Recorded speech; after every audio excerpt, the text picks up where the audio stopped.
Okay. When I turned 40, Chuck Morgan said, meet me at the post office on Cedar Bluff to get your passport picture made, because we had to go on a trip with his company, I think to Mexico or somewhere, and I had to have a passport. And I had cried so hard about turning 40 that my passport picture, I'm doing this and I'm speckled from crying. You know, when you cry, you have speckles. And because I had to show this passport this weekend in Montreal, and I looked at that and I thought that was old. Oh my Lord. If I could tell you anything, this is the best time to eat blueberries and salmon. Don't eat goldfish with that baby in the car with a Diet Coke. I know you got a lot on you. You got all them kids. But try to do a good foundation now, because in your 50s things start hurting. And I think it's all that white flour and sugar I ate. Yes, I do. And look at me, I'm inflamed. A night sweats, you know, wear a big tight girdle. I need to lose weight, because a little woman in the airport the other day said, you are so much thinner in person than you are on your Netflix special. And I know she meant it from a loving place, but I thought, which I did, my head was the size of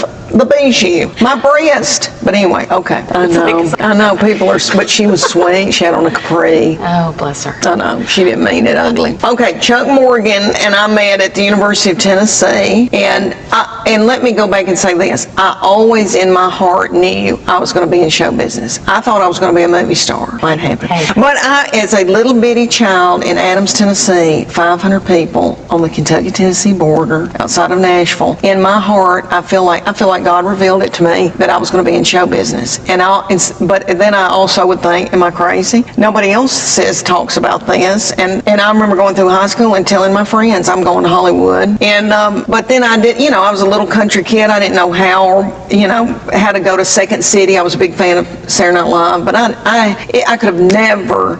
I didn't have the guts to say to my parents, I'm going to LA at 18, I'm going to try to make it. That just was, it didn't even cross my mind. So everybody said, you're going to go to college or the military. And I was like, Lord, I can't go in the military. So I followed my high school boyfriend at the University of Tennessee, and we broke up right after we got here. And I really thought, I'm not going to finish UT. I'm going to marry him. We're going to farm. And through, back and forth at UT and quitting, and then I went back to college, and I was getting my degree in child and family studies. And I really wanted to be a therapist if I wasn't going to be but in my mind the whole time thinking, I'm going to Hollywood, but I might be a therapist. So I got my degree in child and family studies, crisis intervention counseling. I met Chuck Morgan, who's from Morristown, Tennessee, and I always wanted to be a mama and a Hollywood movie star. But I married him, having every intention of having babies, but in my mind thinking, but I'm going to do show business. And so we moved to Bean Station, Tennessee. We were in our 20s.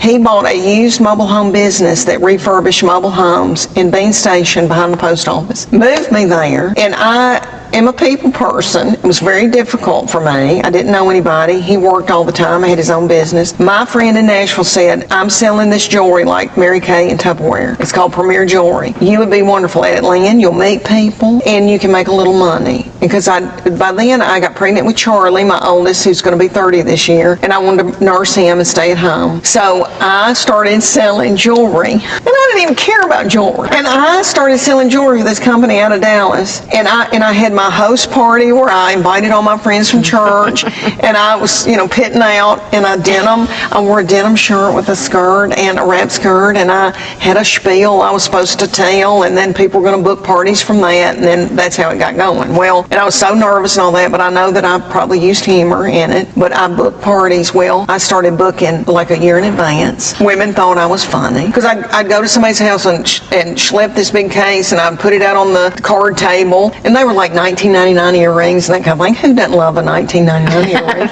And not real, and somebody would make a dip and a brownie, and we would have a ball, and then I would get up, and I was supposed to be talking about jewelry, and I would talk about breastfeeding and hemorrhoids and all that, and women thought I was funny, and a girl named Carmen, who I'm still good friends with, pee-peed on a couch one night, and I am not kidding. She got so tickled she tee-teed, and in my mind, that was a God moment where it was like, okay, you got it. She just peed on this couch. You could do stand-up, because I'd always loved stand-up. When I said I wanted to be in Hollywood, I'm not kidding. My mama would keep me home from kindergarten. She'd go, your stomach hurt? And I go, yeah. She goes, let's watch Hollywood Squares. Let's watch Match Game. She loved it too. She loved comedy, television, film. And she would say, someday you're going to be a movie star. And she would say this, you're going to be Marilyn Monroe because you've got blonde hair on your body and that photographs well. And in my mind, I thought, oh, well, yeah, that makes sense. But anyway, she would keep me home and let me watch all that. Paul Lynde, all these people. And I'm sorry, I got off on a tangent. Oh,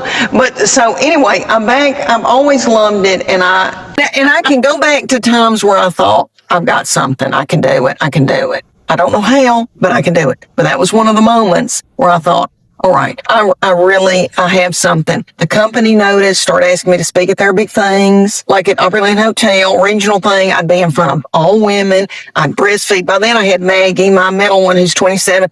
I remember breastfeeding Maggie in a toilet in Opryland Hotel, then handing her to my mama and then going on stage. And I was supposed to be talking about how I was getting booked so far in advance, but I got up there and told jokes. And then women came up to me at that thing and said, you need to be a stand-up. And that gave me the strength and the encouragement. Okay, I can do it. I don't know how, but I can do it. So I started doing around Morristown, Tennessee. Like I would go do the Rotary. I'd do something for the Rotary and to drop my kids off at preschool or whatever. And then I got pregnant with my third baby. By then I couldn't be schlepping all that jewelry with 3 babies. And my husband went to work for a big company, Clayton Homes, manufactured housing, biggest in the United States. And they moved us to San Antonio, Texas. And I had a comedy club for the first time. But I had done a comedy club in Nashville. I had opened for Billy Gardell, Mike and Molly. Mm-hmm. And I'm sorry, I got a hair stuck to something. And I had a ball, and Brian Dorfman, who owns Zanies in Nashville, who is huge in comedy still to this day, and a good friend of mine, said, Leanne, I think you got something. But you've got 3 babies and there's no way you can do this traditional, like go work in comedy clubs every week. You're not going to get to raise your own children if you do that. And it made me mad, but he was right. He was right. And I thought, okay, I'll just find another way. So I moved to San Antonio, there was a comedy club. I did open mic one time and they moved me up to opener. And then there was a comedy club down the road in Austin, Texas called Cap City Comedy Club. It was one of the best comedy clubs in the United States.